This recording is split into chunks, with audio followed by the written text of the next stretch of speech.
In this video, you'll learn how to fix the Claude Code streaming response error. This guide will take you through a series of steps to identify and resolve common issues related to streaming responses in your environment. Begin by testing streaming directly in PowerShell. Open PowerShell and type the command Claude chat-stream test stream response. If you encounter an error at this stage, it indicates that the problem is either local or network related.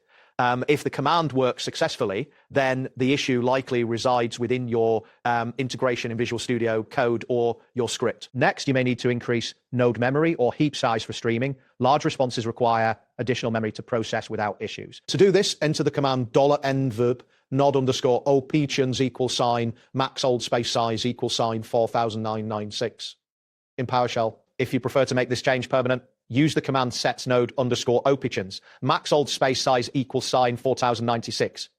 After making changes, remember to restart PowerShell before testing the streaming response again. It is also advisable to reduce the prompt size, as prompts exceeding 2,000 to 3,000 tokens can often lead to streaming failures. To manage this, split large prompts into smaller files. You can achieve this by running the command get child item prompts not tstf file $_ full name -stream. This process streams each file individually, which helps to avoid buffer overflows. Another step involves checking node streaming flags to enhance streaming stability. Force node to use legacy fetch by setting the command $n node_options =http parser =legacy. After executing this command, restart your terminal and test again using Claude chat-stream check node streaming fix. Additionally, it is important to avoid issues that may arise from using the VS Code terminal.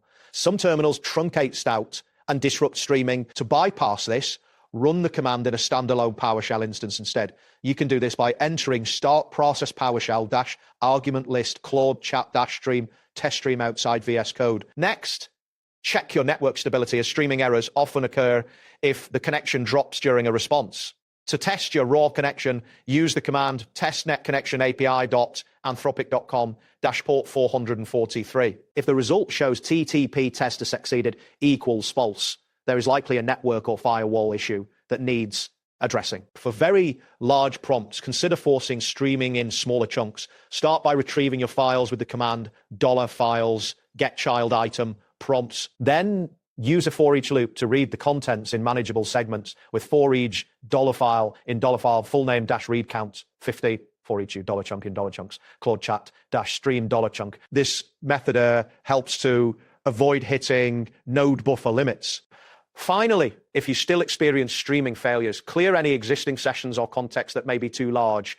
Use the command Claude session clear and remove session files by executing remove item $env Claude Code sessions -recurse -force. This ensures that previous session contexts do not interfere with new streaming attempts.